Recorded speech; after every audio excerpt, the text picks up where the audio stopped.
Par rapport aux Templiers, je vous résume rapidement la thèse d'Oleg. Les Templiers sont des descendants des Vikings, donc des apôtres de Odin, qui ont construit nos cathédrales grâce à l'argent d'Amérique chez les Incas, qu'ils ont fondé. Ok? Stupide? Oui. Oui, en effet, c'est ridicule. C'est ridicule, mais cela ne nous étonnera pas venant de Oleg. Avant de répondre à quelques questions légitimes, quelques repères sur les Templiers afin de mieux situer l'époque. Alors face à l'agressivité des musulmans et pour protéger les frontières tout autant que la vie des pèlerins chrétiens en Terre Sainte, au XIIe siècle, on va voir l'éclosion de plusieurs ordres religieux et militaires. Parmi ceux-là, l'ordre du Temple, ou encore appelé les Templiers. En plus des trois vœux, propres à tous les religieux, pauvreté, chasteté, obéissance, les Templiers faisaient aussi le vœu de ne jamais reculer devant l'ennemi, ni de demander grâce s'ils étaient faits prisonniers. Ils vont constituer une armée permanente qui va faire des prodiges, une armée d'élite, qui font des prodiges à plus d'une bataille contre les musulmans. Leur bannière porte le nom de Beauséant, qui peut signifier qu'un Templier vaut 100 soldats. Vaucéan, Vaucent. Et parce qu'ils étaient chevaliers. Et puis ils avaient pour devise une belle devise d'un psaume, non nobis domine non nobis. Pas à nous, Seigneur, pas à nous la gloire, mes œuvres. Pour faire la guerre, il faut de l'argent, ça c'est vrai de toute époque. Et donc très vite, les souverains firent des donations foncières et le pape va donner des privilèges pour que, étant bien d'église, devenus bien d'église, eh bien, ils sont exempts de toute charge et d'impôts. Ce qui va leur permettre de multiplier les commanderies en Europe et ainsi d'assurer le financement de leur mission militaire. Alors, l'héroïsme des Templiers va être reconnu, même par nos adversaires. Et à son apogée, donc fin XIIe siècle, l'ordre comprend 15 000 chevaliers et 900 commanderies dans l'Europe. Au XIIIe siècle, il possédait plus de 9000 maisons, donc des prieurés, des choses plus petites, ou des propriétés un peu partout en Europe. Donc l'ordre, avec le temps, va accumuler donc, une richesse considérable, avec laquelle aucun souverain ne pouvait rivaliser. En plus de leur activité militaire, l'ordre se transforme aussi peu à peu, en parallèle, en une puissance financière, qui va effectuer des transactions, mais, attention, sans but lucratif, c'est-à-dire qu'il n'y a pas d'usure. Donc ils vont prêter de l'argent au roi, au pape lui-même, etc. Et donc leur crédit comme banquier va surpasser celui des juifs et des autres usuriers de l'époque, des Lombards, parce que eux, justement, ne la pratiquaient pas. De plus, le système féodal était conçu de telle manière que, logiquement, inéluctablement, l'ordre devenait de plus en plus propriétaire d'une partie conséquente du territoire français. À cause des premières lois qui avaient été faites pour son financement. Et puis arrivent les revers de la 7e croisade, 1248-1254, et ça va changer la destinée de l'ordre, puisque en perdant le dernier port chrétien en Terre Sainte, Saint-Jean d'Acre, à Cône, en 1291, il n'y a plus d'accès direct à la Terre Sainte. Donc, il n'y a plus de possibilité, en fait, de remplir leur mission sur les lieux saints. Alors, le pape Nicolas IV va essayer de relancer la croisade avec une chance de victoire, et pour cela, il propose à tous les ordres militaires de fusionner. Les Templiers, les Hospitaliers, les Teutoniques, c'est les principaux. Mais les Templiers vont faire échouer le projet, ils refusent. Même proposition sous Clément V. Mais là, refus de Jacques de Molay, qui va être plus connu puisqu'il va être persécuté par le roi de France. Là, Jacques de Molay refuse une fois de plus, il préfère ses intérêts personnels, temporels, de son ordre, plutôt que le bien commun qui demande une fusion. La chrétienté demandait ce sacrifice. Alors, il faut comprendre que donc on a un ordre religieux. Un ordre religieux ne peut pas se transformer en puissance financière, créancière de rois et de papes, sans éveiller des jalousies, des questions. La prospérité temporelle va aussi engendrer, fatalement, la nature humaine est telle qu'un certain relâchement dans la discipline. Les heures héroïques, c'est fini. Là, maintenant, ils sont en train de capitaliser. Et donc ça aussi, cette richesse, cette gloire provoque de l'orgueil et va favoriser l'affaiblissement des mœurs. Ce qui fait qu'à la fin du XIIIe siècle, dans l'opinion publique, eh bien, on a une opinion défavorable de l'ordre des Templiers. Ça ne veut pas dire qu'ils sont tous des misérables, loin de là, mais voilà. L'ordre de gloire est passé et on leur reproche particulièrement d'avoir abandonné leur mission principale, la croisade, la croisade, la croisade. C'est-à-dire la défense des biens chrétiens en Terre Sainte. C'est pas la conversion de force, ça n'a rien à voir. Donc voilà la situation au début du XIVe siècle. Et on avait un ancien ordre religieux qui avait perdu de facto sa finalité. Finalité qui avait justifié tous les privilèges financiers qu'on lui avait accordés, prince comme pape. Et qui était devenu une grande puissance foncière et financière, foncière aussi. Et avec tout ce côté orgueilleux aussi, un peu hautain et mystérieux autour de l'ordre. Ajoutez à cela donc un roi sans scrupules, assoiffé de pouvoir absolu, et puis en parallèle un pape, au contraire, faible, exilé, qui n'a pas toute sa prestance. Donc vous avez là maintenant tous les trois éléments pour le drame des Templiers qui va se jouer. Alors, ceci étant maintenant rappelé, voyons comment Oleg traite le sujet. Un véritable simulacre de tribunal où les abus de pouvoir étaient légion. Le plus étrange, c'est que dans l'histoire officielle, les Templiers apparaissaient comme des défenseurs de la chrétienté. Ils auraient fait les croisades. Alors pourquoi les inquisiteurs chrétiens auraient éliminé les meilleurs serviteurs qu'ils n'aient jamais eus, allant jusqu'à brûler vif le grand maître de l'ordre et plusieurs de ses confrères? Qui a tiré avantage de ces atrocités? L'une des théories, c'est que Philippe le Bel aurait été endetté et qu'il aurait abusé les Templiers pour saisir leurs trésors et leurs biens. Il aurait donc été un peu le seul responsable. Mais cela ne tient pas, car le pape aurait facilement pu empêcher cet abus. L'ordre du Temple était puissant. Pour l'éliminer, il fallait la volonté conjointe du roi et du pape. Donc si les Templiers avaient été soutenus par l'Église, ils n'auraient pas été éliminés. Alors ici, tout n'est pas faux, évidemment. Mais le roi reste bien le principal responsable du drame, même s'il n'est pas le seul. Essayons d'éclaircir un peu le sujet. C'est le roi et ses créatures qui ont préparé la chute de l'ordre des Templiers, par des fausses rumeurs, puis en faisant arrêter le même jour les 2000 Templiers de France. Arrestation qui anticipait indûment une procédure canonique, c'est-à-dire qu'il n'avait pas le droit de le faire. Arrestation d'ailleurs que le pape va lui reprocher. C'est un abus de droit. Et puis c'est encore le roi qui ordonne des procès frauduleux, avec des tortures inhumaines et cruelles. On a 36 des 140 Templiers de Paris qui vont mourir sous la torture. On se croirait au procès à Nuremberg où on a maltraité les Allemands pour leur faire avouer n'importe quoi. C'est inacceptable, évidemment. C'est encore le roi qui va monopoliser les procédures grâce à son confesseur, qui est un dominicain, le moine Humbert, qui va abuser de son rang d'inquisiteur général. Là, on a l'exemple d'un mauvais inquisiteur qui ne fait plus son travail. Alors, les aveux des chevaliers et de leurs prétendus crimes cachés, résultat donc des fraudes et de la torture royale, vont quand même impressionner le pape, parce qu'il n'a pas, bien sûr, il n'y a pas Internet à l'époque, hein, donc il a le résultat de ce qu'il croit être fait dans les règles, entre guillemets. On le trompe.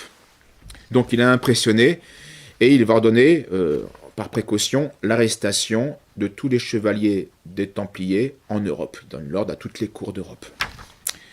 Puis après un temps de stupeur, le pape se ressaisit, il voit que là il y a des abus, et donc il proteste, il demande au roi que les chevaliers soient remis à son tribunal pontifical. Voilà.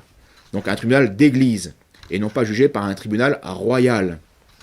Donc il fallait qu'ils soient transférés dans des prisons d'église, ce qui existait à l'époque. Mais donc le pape résiste, insiste, et puis il va se laisser piéger par faiblesse par le roi qui continue à les garder dans des prisons royales.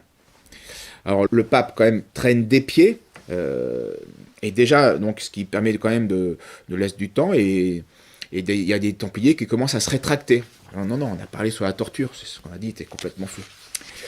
Donc devant une commission pontificale.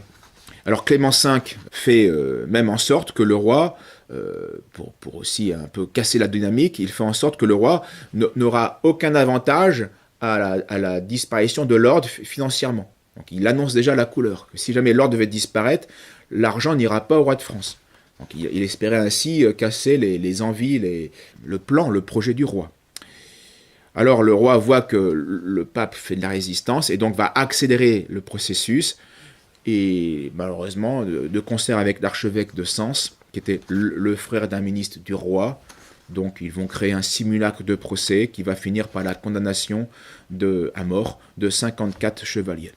Alors le pape ne voulant pas décider seul de l'affaire, qui est si grande et puis mal gérée, il va convoquer le concile de Vienne, entre autres, pour parler de ces problèmes-là, en 1312. Mais il faut bien dire, le pape est un exilé, il n'est plus le maître chez lui à Rome, hein, à cause de l'instabilité politique romaine. Donc il est en exil en terre d'Avignon, c'est-à-dire entouré du pouvoir royal français, à la merci de l'armée française. Et donc, facilement, l'armée française crée un climat de terreur sur ce sujet-là au Concile de Vienne.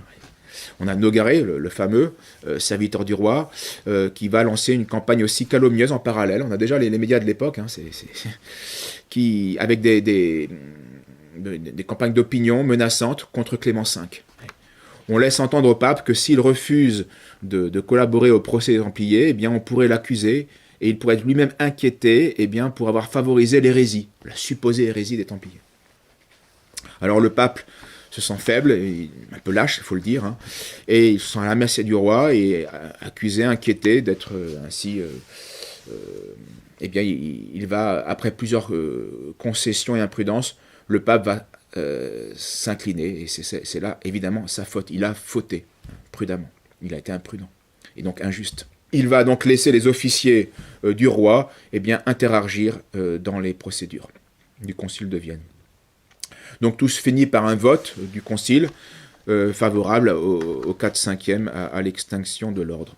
Alors le pape se résigne à dissoudre l'ordre du Temple, mais attention, une dernière résistance du pape, comme étant devenu de fait odieux au prince, donc inutile à l'Enterre Sainte, ça c'est factuel, c'est vrai. Et donc, par la bulle Vox in Excelso, il dissout l'ordre, mais par voie de provision et non de condamnation. Donc, l'ordre n'est pas condamné, il est éteint, parce qu'il ne peut plus rendre ce service à la chrétienté. Donc, supprimé, pas condamné. Alors, l'ordre avait été, de fait, trop diffamé, et puis on l'avait vu, perdu sa raison militaire. Bon, donc, il ne pouvait pas rendre, vu les circonstances, pouvait justifier un tel acte. Et puis ailleurs, hors de France, où il n'y a pas le Philippe le Bel qui met la pagaille, les Templiers en général ne seront pas condamnés, mais simplement transférés dans d'autres ordres militaires. Donc ce ne fut ensuite que le 22 décembre 1313, donc un an après le Concile de Vienne, que Clément V délègue tous les pouvoirs à 3 cardinaux pour juger les dignitaires de l'ordre. Qu'est-ce qu'on fait d'eux ? Coupable, pas coupable, qu'est-ce qu'on fait d'eux ? Et pour une sentence définitive qui va être donnée qu'encore un an plus tard, quand les choses traînent. Et elle condamnait en fait les chefs de l'ordre à la prison perpétuelle. Il ne faut pas oublier qu'ils avaient quand même avoué, sur la torture, donc faussement, mais avoué des choses innommables. Alors là, dans un élan de sincérité, les chefs, donc Jacques de Molay en tête et Geoffroy de Charnay, vont retrouver le courage qu'ils auraient dû avoir, mais c'est plus facile à faire que lorsque vous êtes torturé, et ils vont dire la vérité. Non, nous sommes innocents et nous sommes coupables d'avoir honteusement trahi notre ordre pour sauver notre vie.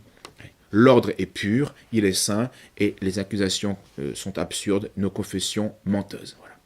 Alors l'incident est imprévu, trouble les cardinaux, donc ça va enclencher, le roi sent que ça enclenchera quelque chose qui peut se retourner contre lui. Donc les cardinaux ne veulent pas juger tout de suite, ils remettent leur décision au lendemain, et entre-temps, ils sont livrés au prévôt de Paris par le pouvoir royal, et qui va décréter une mort immédiate des 2 chevaliers comme relapse, comme ayant rechuté dans leur hérésie. Et donc ces malheureux vont expier héroïquement dans le feu. Voilà. Alors, la morale de l'histoire, c'est qu'il faut distinguer deux choses. Le procès et les abus de pouvoir, d'une part, qui sont injustifiables et qui sont des décisions qui sont injustifiables, et d'autre part, il faut distinguer la décision pontificale de supprimer l'ordre des Templiers, qui, elle, était légitime vu les circonstances. On voit bien, qui a fait brûler les deux pauvres supérieurs de l'ordre, c'est de manière abusive le roi, c'est pas le pouvoir pontifical. Ensuite, il découle des faits donc que le roi est bien le premier et le principal responsable. Mais le pape, évidemment, a sa part de responsabilité. Il n'a pas fait tout ce qu'il aurait dû faire. Il n'a pas œuvré vraiment à la connaissance de la vérité, à la justice. Il y a une faute, il y a une lâcheté évidente. Il a accepté il s'est fait donc indirectement l'instrument, c'est vrai, de la cupidité, de la rancœur, de la haine jalouse de Philippe le Bel.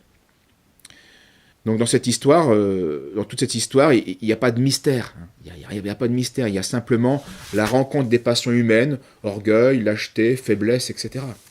C'est fréquent malheureusement. On a un roi sans scrupules, on a un pape qui est faible, on a les Templiers qui ont préféré mentir pendant un temps et d'avouer des crimes, en avouant des crimes fictifs plutôt que de mourir pour la vérité. Et puis on a la lâcheté, la servilité de quantité de serviteurs des grands. Et ça, c'est une triste histoire qui se reproduira bien des fois, de bien des manières, dans l'histoire des hommes. Les hommes sont des pécheurs, qu'on soit roi ou pape, et rares sont ceux qui vivent comme des saints. Rares sont les hommes qui sont prêts à tout perdre pour la vérité. Regardez ce qui s'est passé avec l'imposture du Covid. Combien de gens, de journalistes, de médecins ont eu peur de la vérité, ont menti, c'est à tout niveau. C'est triste. Ouais. Donc voilà pourquoi l'Écriture nous dit que, de faire notre salut avec crainte et tremblement, parce que même si on a la foi, même si on est baptisé, on peut se damner en commettant des fautes très graves contre la justice ou contre la charité.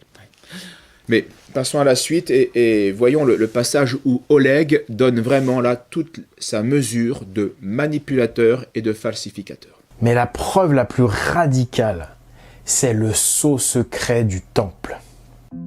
Ce sceau figure aux archives nationales. Il avait été saisi par Philippe le Bel lors de l'arrestation des Templiers. Le sceau comporte la mention « secret du temple ». Il était apposé sur un document adressé au grand maître de l'ordre par un commandeur inconnu.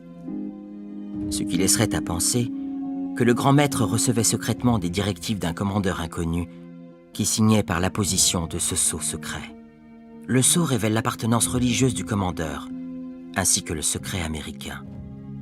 On reconnaît ici la rue nodale, emblématique d'Odin, et ici, la roue solaire celto-viking. Et voici un Indien d'Amérique, avec sa coiffe de plumes et son arc. Ce sont bien les loges odiniennes de Normandie qui commandaient l'ordre des Templiers. Un ordre financé par l'argent de l'Amérique. Oleg nous montre ce dessin sans aucune référence. Il ne montre pas la photo de l'original, mais une gravure avec un grossier montage Photoshop pour y introduire 2 runes sans même prendre la peine d'uniformiser les arrière-fonds. Quand on cherche le vrai sceau, on trouve cela, avec les références moulage du sceau du secret du maître de France, 1959, Paris, Archives nationales et les cotes. Et là où cela devient vraiment tragicomique, c'est quand Oleg veut nous faire voir un Indien alors qu'il s'agit d'un abraxas. Un abraxas, c'est une représentation gnostique issue de l'Égypte.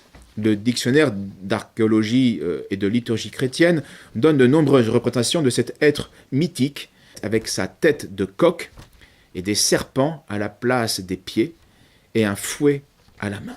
Les écrits des pères de l'Église parlent souvent, plusieurs fois en tout cas, de ce symbole gnostique. Tertullien, par exemple, au IIe siècle en parle, et Saint Jérôme, au IVe et Ve siècle, en parle. Pour qui l'abraxas correspondrait au nom mystique et caché du soleil, et dont la somme des lettres, en grec, abraxas, donne le nombre 365, qui correspond donc au jour d'une année solaire. Voilà son hypothèse. Donc tout cela n'a absolument rien à voir avec les Indiens d'Amérique du XIIe siècle. Quand il fut pris, parce que je ne suis pas le seul à avoir vu l'imposture de Oleg, hein, loin de là, quand il fut pris la main dans le sac, Oleg, au lieu d'avouer sa supercherie, en rajoute une couche, en criant au scandale et au crime. Sur son blog, il affirme qu'on a fait disparaître la preuve, et il y conclut, en bon autiste qu'il est, que cela fait les affaires de l'Église catholique et de tous ceux qui veulent cacher la véritable histoire odinique de l'Occident. Alors Oleg délire de la même manière sur d'autres sceaux du temple. Là où on voit un temple stylisé, eh bien il voit les 3 triangles d'Odin. Là où on voit 2 chevaliers sur un cheval, rappelant les débuts des fondateurs, hein, qui étaient de pauvres chevaliers au point de devoir partager un même cheval, eh bien Oleg, lui, voit le cheval mythique à 8 pattes, etc. etc. Mais passons à la suite, et sinon on ne finira jamais. Voici l'autre sceau secret des Templiers, celui du grand maître. On voit qu'il contient 3 triangles. Or, ces 3 triangles sont l'emblème du dieu Odin. Ces 3 triangles sont souvent représentés de façon stylisée en nœuds, ce que l'on appelle un Valknut. Alors là, c'est pathétique. Mais si le million de personnes qui le regardent gobent toutes les âneries et toutes les insanités qu'il nous sert, alors c'est encore plus pathétique. Là. C'est déprimant. Si 1 million de personnes gobent ça. À la suite. Mais d'après mon spécialiste, je serais tellement atteint que normalement, bien, je ne devrais pas avoir de mal à faire des progrès. Donc, face à ce constat, somme toute encourageant, je suis resté pensif. Pensif, mais bête. J'ai réfléchi, les abrutis réfléchissent énormément. Tout simplement parce que leur rendement est faible. Je vous laisse le temps d'y réfléchir. En fait, j'étais extrêmement prétentieux. Je me prenais carrément pour un médiocre, alors que j'étais nul. Maintenant, si intellectuellement je peux peu, bien je vis heureux dans l'éternelle et la perpétuelle béatitude de l'abruti. Alors lui, on l'aime pas, il se croit sorti tout droit de la cuisse de Jupiter. Avec son air austère, il se croit intéressant, il faut qu'il parle tout le temps. Il a des idées sur tout, il sait surtout nous bourrer beau. Oh, oh, oh, il a tout vu, tout lu, tout entendu. Il est tellement instruit que plus personne comprend ce qu'il dit. Il a tout vu, tout lu, tout entendu. Il a même dit qu'il n'y avait pas plus modeste que lui. Personne ne peut le dépasser, surtout question connerie.